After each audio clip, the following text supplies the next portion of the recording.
Hola chicos, ¿qué tal? 10 claves para entender el franquismo. Clave número 1.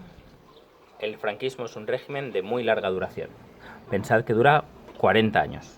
Si empezamos a contar desde el final de la Guerra Civil, en el 39, hasta la muerte del dictador en el 75, pues son 39, 40 años de un largo régimen. Y eso es clave para entender el franquismo, porque el mundo del 39 no tiene nada que ver con el mundo del 75.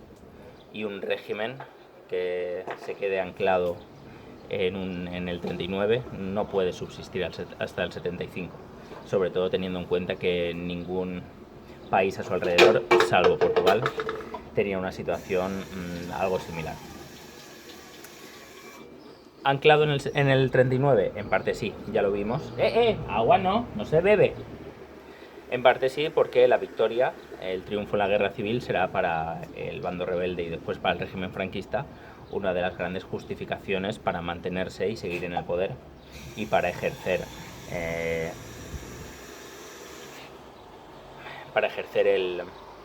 su... Te vas a mojar todo, perdón.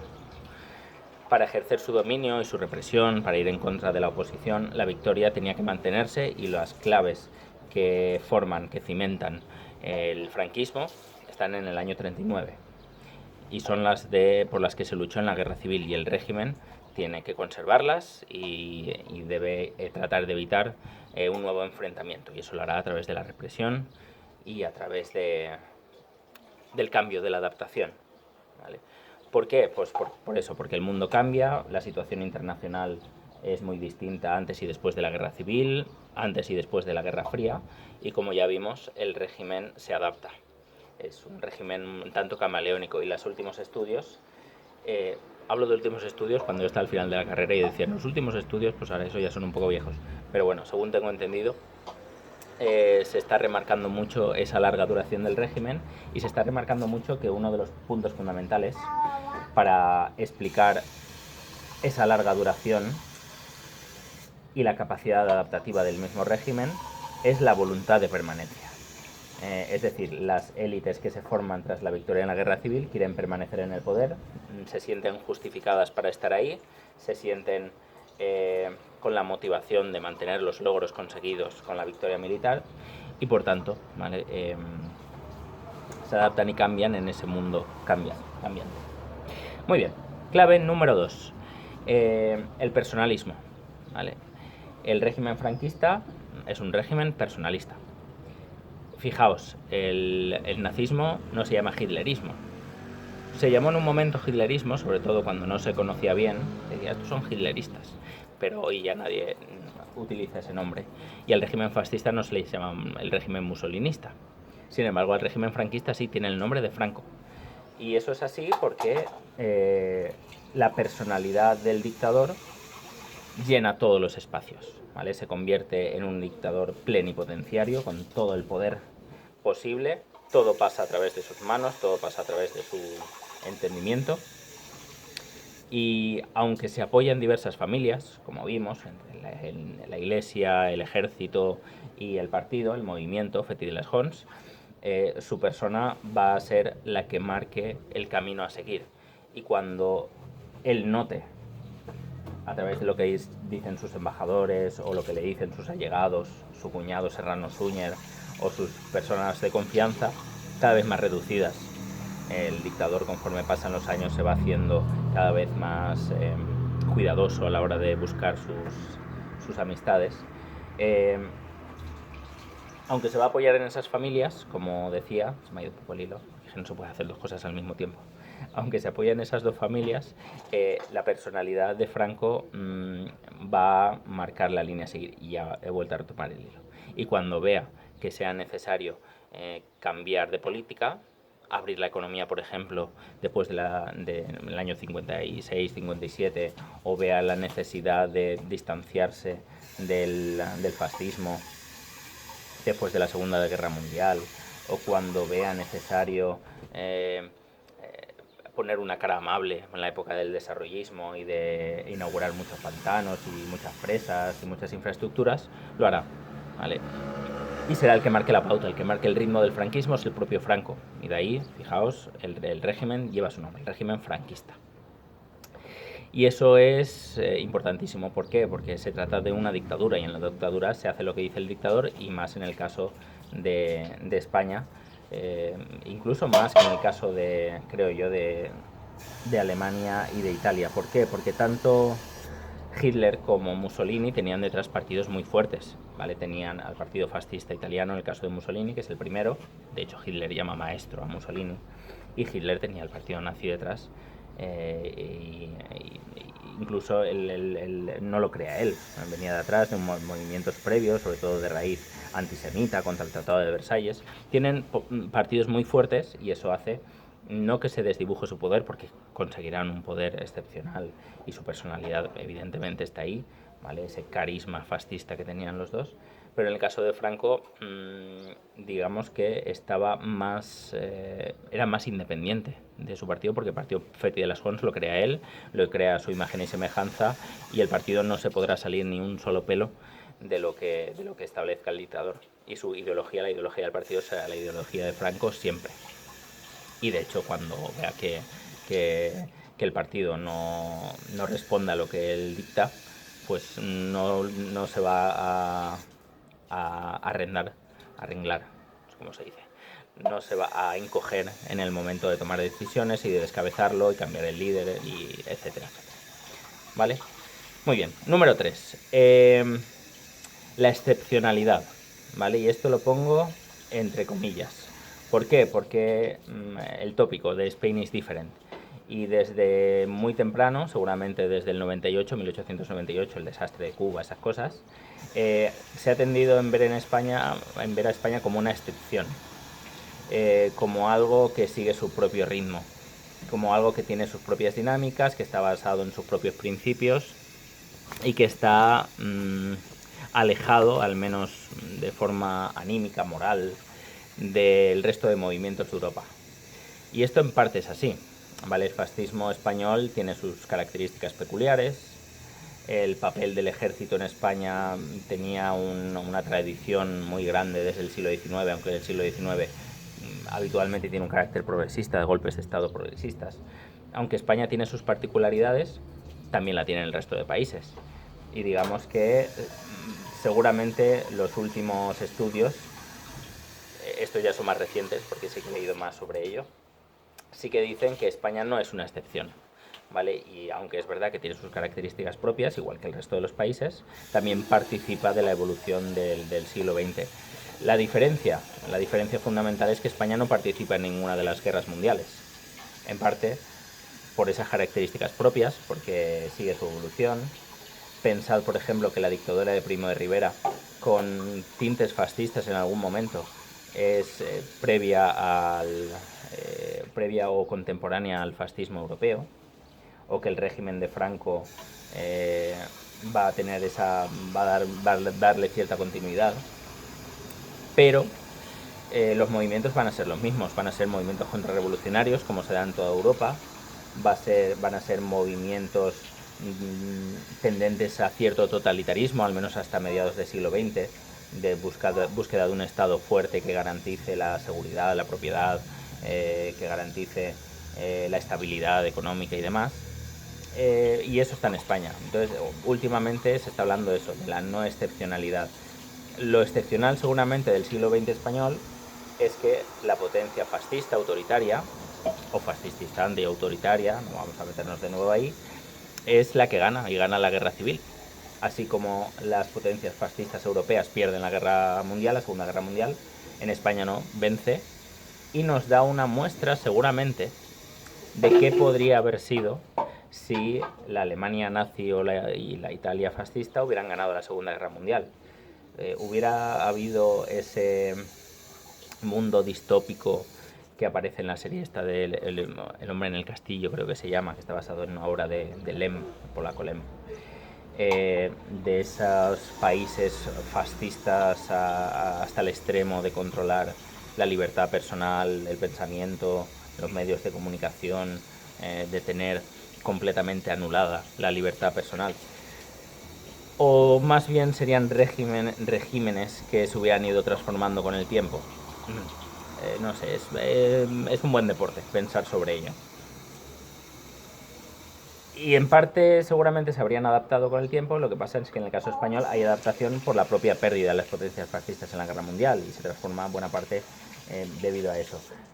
Pensad que en la parte de la Unión Soviética también triunfa el totalitarismo, ¿vale? El estalinismo sobre todo va a imponer pues casi todo lo que preveía el fascismo en cuanto a la organización del Estado en muchísimos ámbitos, ¿vale?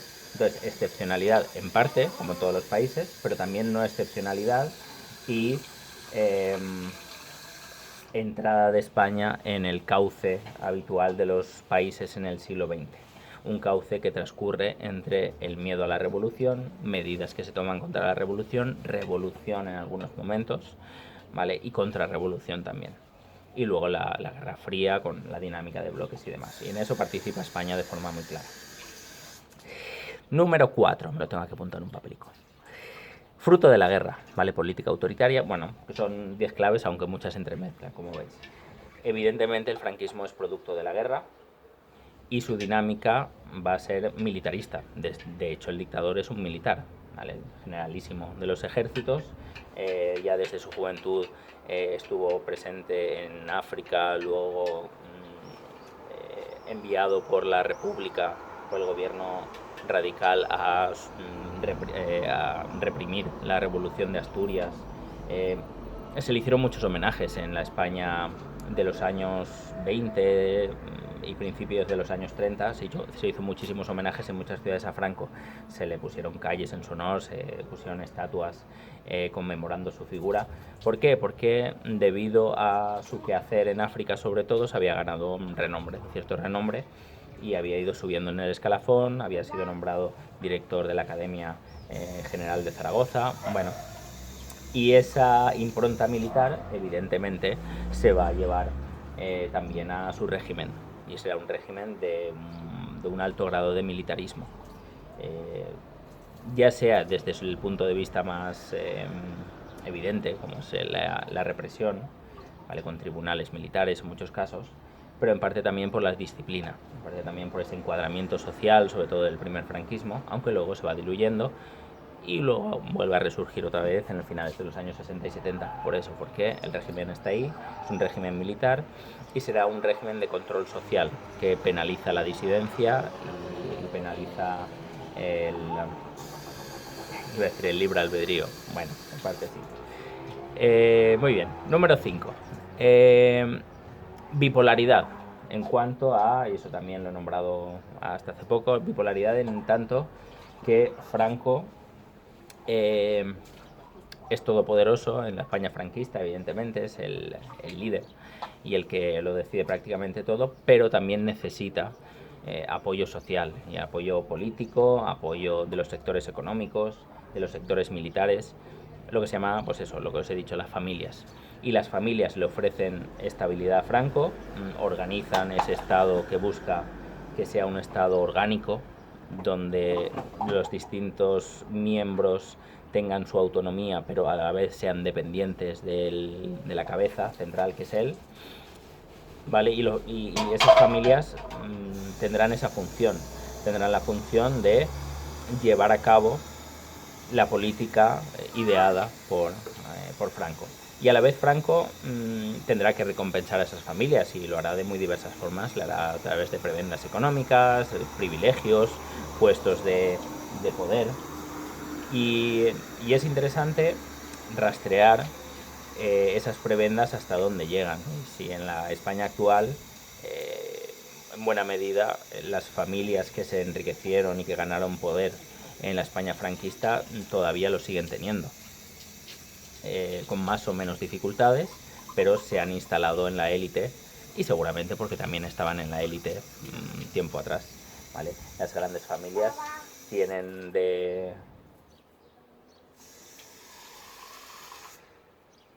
tienen como una de sus principales virtudes la capacidad de adaptación para seguir manteniendo su poder. ¿vale? Esa bipolaridad entre Franco y las familias. Número 6, la represión. La represión, se trata del régimen franquista de un régimen represivo, sobre todo pues, a finales de la Guerra Civil, pero lo será también durante toda la dictadura. Con transformaciones también, ¿vale? No es lo mismo la represión recién acabada la Guerra Civil, cuando hay que descabezar y desmembrar por completo a los que habían sido fieles a la República, aquellos elementos revolucionarios, sobre todo marxistas, a los que habían ido contra el clero y demás. Evidentemente, con el triunfo de la Guerra Civil, ese descabezamiento y desmembramiento va a estar clarísimo. Y luego seguirá ahí, lo que pasa es que tomará diferentes sendas. Y habrá una cierta relajación. Y seguramente, dime, Eduardo, ¿qué pasa? ¿Qué quieres? Sí, son pajaritos las nubes, ya no están los pájaros. ¿Qué pasa? Sí, los pajaritos. Venga, los voy a llenar de agua. Muy bien. ¿No quieres ya jugar con agua? Bueno, voy a parar, pues si no. Un momentito. Y sigo. Se ve que se ha cansado un poco de jugar con el agua. Sigo rápidamente. Esa represión se transforma, yo creo, y es una teoría que se me acaba de ocurrir, aunque creo que tiene algo de sustento, que esa represión o ese papel represivo lo recoge la propia sociedad. Y también lo hará con distintos grados, sobre todo después de la Guerra Civil, cuando señalar al enemigo te convierte en amigo del régimen y por lo tanto no sospechoso de disidencia, y habrá muchas delaciones, muchas denuncias contra elementos que se consideran subversivos y que seguramente no lo eran. Vale, pues yo qué sé. Pues ha entrado en la iglesia y ha tirado, yo qué sé, una vela. Pues a lo mejor se le había caído. Pero cuando uno denuncia eso, se está diciendo: yo soy fiel al régimen y yo... Ahora va a pegar un piñate. No pasa nada, no pasa nada. Perfecto. Cuidado, saca el pie de ahí, Muy bien, bravo. Yo soy amigo del régimen, yo no soy sospechoso y por eso denuncio y no me ando con chiquitas a la hora de denunciar incluso a mis vecinos, ¿vale? Sobre todo a mis vecinos. Pues ahora fijaos, la gente que les llaman ahora balconazis, que desde los balcones están señalando a la gente que no se pone mascarillas o que se reúne ahí. Pues ¿por qué? Porque ellos mismos se sienten como líderes morales de la sociedad del post-coronavirus o durante coronavirus. Eso es así, señalar al enemigo te transforma en amigo del régimen y eso pasa siempre. Yo creo que en el franquismo pasa eso, es la sociedad civil la que recoge el guante, conscientemente algunas veces, pero inconscientemente la mayoría de las veces, y es el principal elemento, no me tires el agua encima, principal elemento represivo. Y no solo físico, denunciando y haciendo delaciones de elementos sospechosos, como en otras facetas, por ejemplo, las facetas de las lenguas, el resto de lenguas españolas de España, pues el catalán, el vasco, el valenciano. Y yo siempre he sostenido, no sé si con razón o no, y si alguien ve esto y me quiere corregir, que me lo corrija, pero yo tengo la sensación de que la recastellanización del régimen no fue tanto a nivel legal, aunque sí que hubo disposiciones, sobre todo en el ámbito público, en el que el castellano era la única lengua que se podía utilizar, pero no hubo una represión oficial clara contra las lenguas regionales. De hecho, hay editoriales en catalán, en vasco, que siguen publicando libros durante la dictadura y durante los primeros años 40, años 50, y están ahí. Lo que pasa es que la sociedad ya no veía con buenos ojos cuando uno hablaba en vasco, en catalán, valenciano, gallego. ¿Por qué? Porque eso le vinculaba con ese nacionalismo que había sido una de las causas por las cuales se había levantado el bando sublevado y se había provocado la guerra civil. Y hablando en español, uno se reafirmaba como buen español y como afecto al régimen. Y eso creo que sucede en todas las dictaduras. En todas las dictaduras, cuando hay un triunfo militar, cuando el elemento que ha subido, el elemento lo digo no peyorativamente porque hablo en general, el elemento que ha alcanzado la cima del poder, cuando tiene el poder necesario como para castigar, la sociedad inconscientemente busca subterfugios para reivindicarse y reivindicar su papel de afección al régimen. Y además, no solo por propia supervivencia, sino por prestigio. Mi abuela, por ejemplo, a sus hijos siempre le habla en castellano. Y ella es valenciano parlante, y a mí me habla en valenciano, yo le hablo en valenciano, pero a sus hijos siempre en castellano desde que eran pequeños. ¿Por qué? Porque porque es la lengua de los vencedores, y porque da prestigio, y porque el valenciano se considera una lengua propia del campo, ¿vale? En contra del desarrollo económico y tal, pero también el valenciano se considera una lengua pecadora, ¿vale? Y el catalán y el vasco igual, porque él sostenía movimientos nacionalistas, de reivindicación de autonomía. Ahí estaba la figura pues, de Macià, de tantos y tantos nacionalistas, ¿vale? Que habían sido uno de los de las motivaciones para los generales sublevados. ¿Qué sucede? Está inquieto Eduardo, no sé qué le pasa. ¿Estás oliendo una tormenta en el horizonte? ¿Qué pasa? ¿Qué necesitas? Sí, pero es que me estás señalando cosas que no sé. ¿Qué pasa? ¿Qué quieres? Es que no sé qué quieres, Eduardo. Arriba. ¿No? No lo sé, Eduardo, no sé qué me quieres decir. ¿Quieres bajar? ¿Sí? ¿Quieres bajar ya? ¿Tienes hambre? Sí, pues venga, vamos a bajar. Un momentito, acabo enseguida. Número 7. Un momento, Eduardo. Así acabo el vídeo, es que si no luego me cuesta... ¿Quieres que ponga agua en algún sitio? ¿No? Bueno, venga, vámonos. Venga, vamos abajo, pero hay que recoger primero. Bueno, voy a poner pausa. Un momento, por favor. Punto número 7, mientras recoge, que se está aquí divirtiéndose. Punto número 7, una de las claves que explican también el franquismo y supervivencia es la inacción internacional. Cuando estalla la guerra civil, ya sabéis que la mayoría de las democracias occidentales niegan el apoyo a la república, al régimen establecido democráticamente. El perrito, sí. Y lo niegan porque los sectores conservadores de esos países temen la revolución y temen que apoyando la república estén apoyando la revolución y el comunismo y estas cosas. Y después, cuando ya triunfa la guerra civil, el bando sublevado en la guerra civil, cuando el régimen de Franco se consolida, esa misma comunidad internacional que había negado el apoyo a la república se lo niega durante unos años a Franco y muchos embajadores abandonan España. Hay una se condena al régimen franquista a un cierto ostracismo a nivel internacional, pero ya en los años 50, como hemos visto, la comunidad internacional decide perdonar los pecados de origen. Voy enseguida, los pecados de origen del franquismo, y se permite a España entrar en la ONU en el año 55, ¿vale? Y sobre todo con el apoyo de Estados Unidos. ¿Qué? Ay, no, que no es un perro, es un gallo. ¿Qué pasa? Kiki. No me rompas el móvil, hombre. Hay una inacción y luego va a haber cierto apoyo por parte de la comunidad internacional, permitiendo al franquismo entrar en esas organizaciones internacionales y lavándole la cara al régimen. Y eso es muy importante. ¿Y por qué lo hacen? Pues lo hacen seguramente por las mismas razones que tenían a la hora de no entrar en la guerra civil.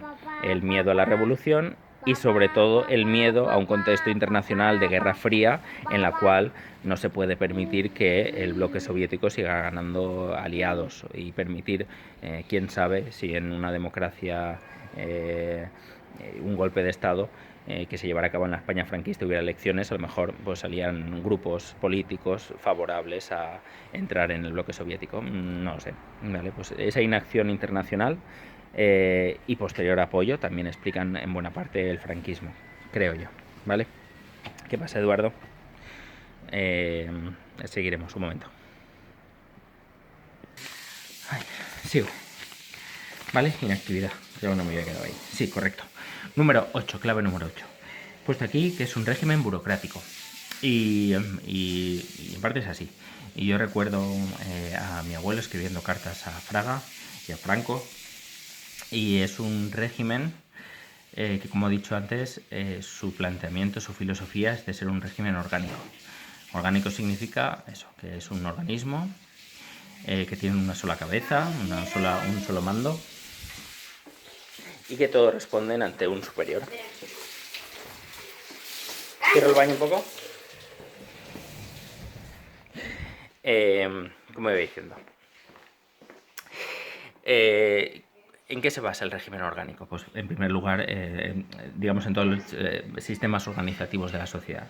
La familia, la empresa,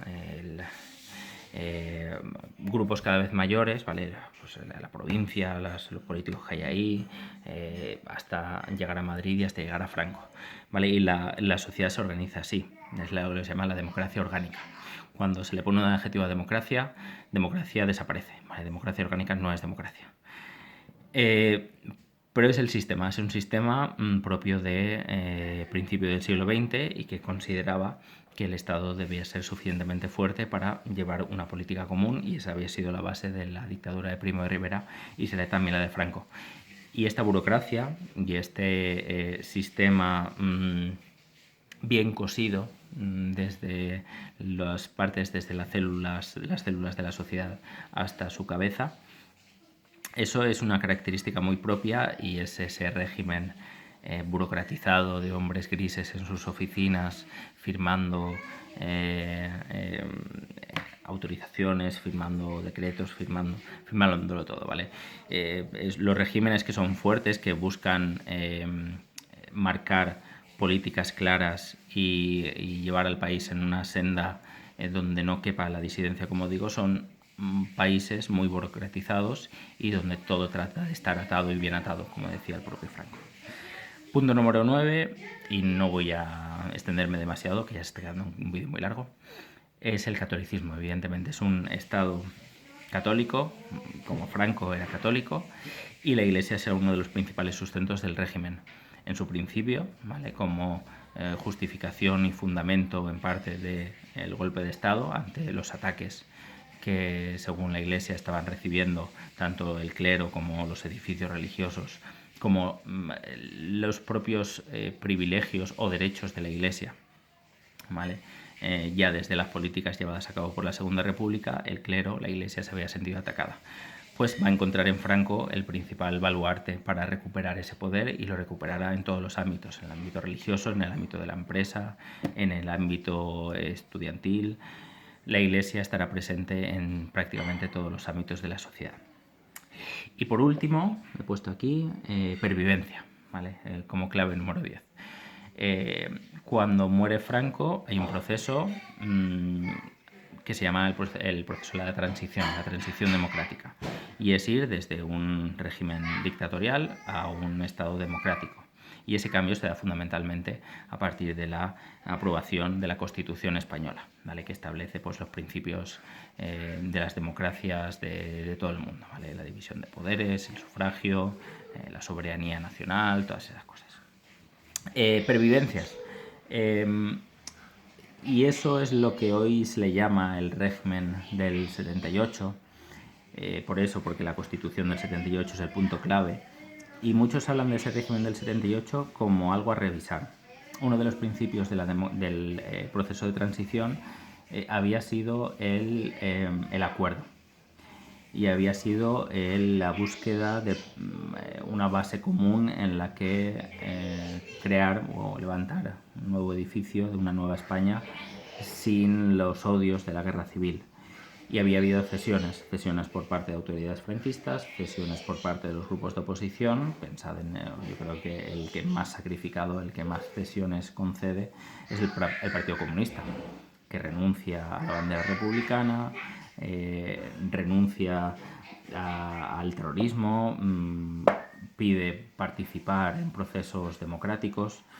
Grandes renuncias por parte del Partido Comunista, que fueran más o menos sinceras, pues evidentemente pues ya son disquisiciones que no vamos a entrar. Y las autoridades franquistas también. Las cortes franquistas se disuelven y se inicia todo el proceso de transición. ¿Qué pervive del franquismo? Pues bueno, eso sería más que contároslo yo, os lo propongo como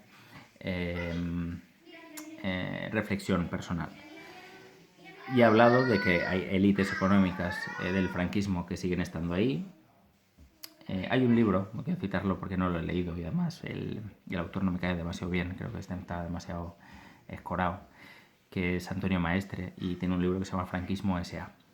y trata de mostrar, al parecer, cómo las élites del franquismo han ido perdurando a lo largo del tiempo, pasando por la transición y en el actual estado, y siguen siendo las mismas en buena medida y se han beneficiado de la cercanía al régimen.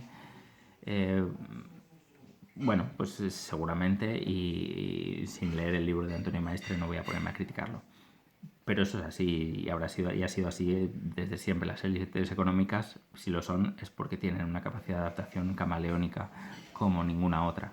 Pensemos, por ejemplo, en grandes empresas alemanas, Krupp, Hugo Boss, Volkswagen, que crecieron a la sombra del régimen nazi, con todo lo que fue y todo lo que provocó, y siguen estando ahí, siguen siendo empresas multimillonarias. Y en Italia igual, y en la Unión Soviética más difícil, pero seguramente también. Y el Politburo, los comités, ¿cómo diría yo? Eternos de la Unión Soviética, pues seguramente también tendrán su parte, su porción de la tarta todavía en la Rusia actual. ¿Vale? Entonces, pues eso, pervivencia.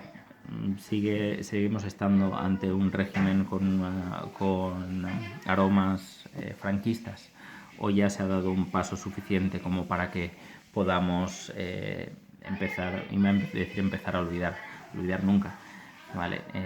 ¿Por qué? Porque la historia se trata de recordar, la historia es memoria, pero podemos ya pensar que ya nuestro Estado ha cambiado y la democracia ha solucionado gran parte de injusticias provocadas después de 40 años de régimen, sigue perviviendo. ¿En qué medida la democratización ha sido completa o en qué medida el régimen franquista pues sigue estando presente? Bueno, pues ya os lo dejo a cada uno. Y ya está, pues esas son las 10 claves y espero que así os quede un poco más claro estos 40 años de historia que se hacen largos de explicar, pero también fueron largos de vivir. Y me despido pues hasta la próxima. Venga, un saludo y hasta pronto.